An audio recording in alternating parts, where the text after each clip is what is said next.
Guys welcome back to my channel. So आज मैं आ गई हूँ एक नया चैप्टर लेके। और मैं आशा करती हूँ कि आपने पिछली क्लास देखी होगी और आपको समझ आई होगी। सो आज हम स्टार्ट करने वाले हैं chapter number 5, ailing planet, the ailing planet. आज हम चैप्टर शुरू करने वाले हैं the ailing planet chapter 5। So let's get started. The green movements role. Green movement का रोल क्या होता है, ग्रीन मूवमेंट का क्या रोल होता है इस चैप्टर में, इस प्लानट में। ठीक है, तो वो सब आज हम डिस्कस करने वाले हैं। सो let's get started. So guys चलो स्टार्ट करते हैं। सो अब हम इसमें समरी पढ़ने वाले हैं the ailing planet, the green movement role. This chapter will be focusing on the causes of that are responsible for the weakening health of this planet. यानी ये चैप्टर किस पर फोकस करने वाला है, ये फोकस करने वाला है या कर रहा है जो क्या है रिस्पॉन्सिबल है वो किसके लिए, वीकनिंग हेल्थ यानी कमज़ोर हेल्थ जो है प्लानट की, उस पर। This chapter is initially an article. ये जो चैप्टर है शुरू में एक आर्टिकल दे रखा है इसमें। The writer of this article is नानी पालखीवाला। यानी इस आर्टिकल के जो राइटर हैं, ये जो आर्टिकल जिसने लिखा है उनका नाम है नैनी हो सकता है, नानी, आप जो भी बोल सकते हो, नानी पालखीवाला इस राइटर का नाम है। This article was publish in the Indian express on the 23rd of November in the year 1994।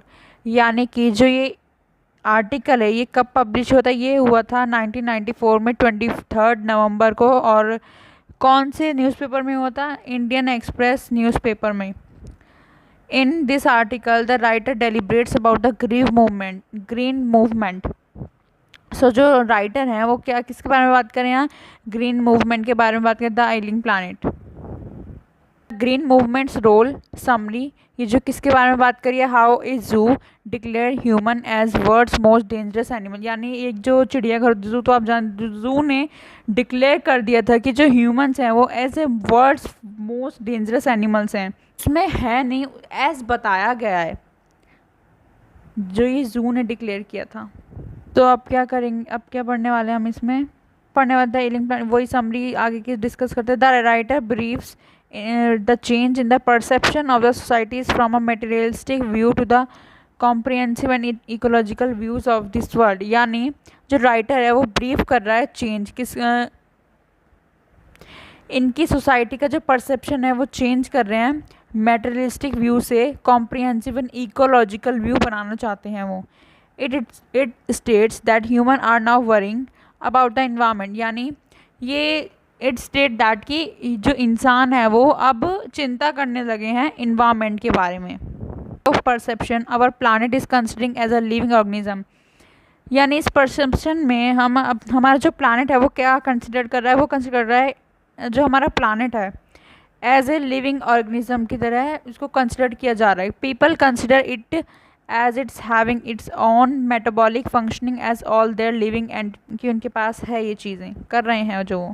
and the author explains the concept of sustainable growth of 1987। यानी जो ऑथर है वो क्या एक्सप्लेन कर रहा है, कंसेप्ट बता रहा है किसका, सस्टेनेबल ग्रोथ का 1987 में। meets the want of the current time without losing an ability for generations meet their need and fulfill them। यानी बिना खोए हुए जो क्षमता होती है किसकी, अपकमिंग जनरेशन की, टू मीट देयर, उनको यानी मीट देयर नीड, वो अपनी ज़रूरतों को पूरा कर सकें, अपनी ज़रूरतें और उनको पूरा कर सकें। Utilise the natural resources. हमें यूटिलाइज़ करने चाहिए नेचुरल रिसोर्सेज इन सच अ वे, यानी एक अच्छे तरीके में। वी फुलफिल आवर नीड्स, यानी हमें अपनी ज़रूरतों को पूरा करना चाहिए अच्छे से। As conserve these resources for the upcoming generation, यानी आने वाली जनरेशन के लिए। People consider themself, people consider partner and not as a member के तौर पर नहीं, एज अ पार्टनर के तौर पर इस प्लानट के। In actuality we are partners with million of creatures in of this entire planet. ये हम पार्टनर्स हैं किसके साथ, मिलियंस ऑफ क्रिएचर जो इस प्लानट के हैं उनके साथ। तो अब क्या दे रखा है, the global economic prospect a book points out that the planet's major biological system that are जो बायोलॉजिकल सिस्टम है इसके 4 हैं जो है, fisheries, forest, croplands and grasslands. ये 4 हैं। This virtuality this virtually consist of all raw, जो ये वर्चुअली यही कंसिस्ट करते हैं सारे रॉ मटेरियल्स को इंडस्ट्री के एट प्रेजेंट, जो प्रेजेंट है। A non sustainable utilisation, writer is concern about the listening of the forest land. जो राइटर है उसको वो कंसर्न होते हैं, वो चिंता कर रहे थे किसके बारे में, फॉरेस्ट लैंड के बारे में, फॉरेस्ट लैंड के लेसनिंग के बारे में। The dung which we use as a natural fertiliser, जो हमें यूज़ करना चाहिए नेचुरल फर्टिलाइज़र, जो डंग है यानी जो हमें यूज़ करना चाहिए, we should use as a natural fertiliser we are generally using to produce फूल। हम जनरली जो यूज़ करते हैं वो है प्रोड्यूस, जो करता है फ्यूल। ऑन द वहीं दूसरे हाथ पर the soil is not receiving natural fertiliser, जो सॉइल है वो रिसीव नहीं करता है नेचुरल फर्टिलाइजर, यानी वो सही। And the writer refers to article 48A of the constitution of India. जो राइटर है वो रेफर क्या करता है कि article 48A constitution of India का है। Article 48A it states that the state should guard and improve the forest and wildlife as well. वो कहता है कि जो article 48A constitution of India, वो कहता है कि हमें इम्प्रूव करने चाहिए फॉरेस्ट को और वाइल्ड लाइफ अच्छे से, but they do not impose the law appropriately then the writer of parliamentary committee. जो राइटर क्या फिर रेफर करता है पार्लियामेंट्री कमेटी, रिपोर्ट करते हैं, कहते हैं कि जो डिक्लीन ऑफ फॉरेस्ट फ्रीक्वेंसी कितनी है 3.7 मिलियन एक्रेज एवरेजिंग हर साल, हर एक साल। The United Nations government has deteriorated so severely it is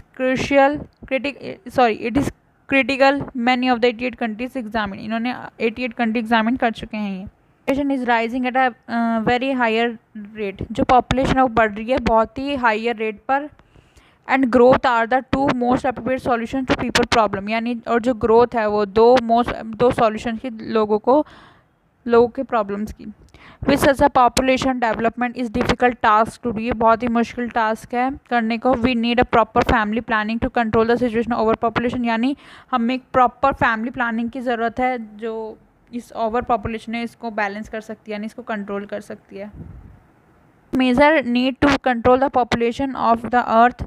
The writer at this point once more repeat the positive change in view of the regarding ecology. Industry must also take responsibility for a better ecosystem. यानी जो writer है वो इस point पर है कि वो repeat करते हैं कि जो हमें अपने व्यू में एक पॉजिटिव चेंज लाना चाहिए जो रिगार्ड करता है इकोलॉजी को, और जो इंडस्ट्री है हमें इसमें रिस्पॉन्सिबिलिटी ये भी लेनी चाहिए कि हमें रिस्पॉन्सिबिलिटी लेनी चाहिए कि इकोसिस्टम यानी और बेटर इकोसिस्टम करने के लिए हमें ऐसी कुछ रिस्पॉन्सिबिलिटी लेनी चाहिए। This is must. So and the green movement role to conclude the ailing planet. Green movement role summary बताती है कि सिचुएशन प्लानट की सिचुएशन के बारे में बताती है कि क्रूशियल कंडीशन में है, how we must do our best to save it. हमें इस वर्ल्ड को बचाने के लिए हमें अपना बेस्ट देना चाहिए, हमें अपना बेस्ट करना चाहिए ताकि सब भी चीज़ें सेव रहें। So that's it for today's video. Thank you everyone for watching this video.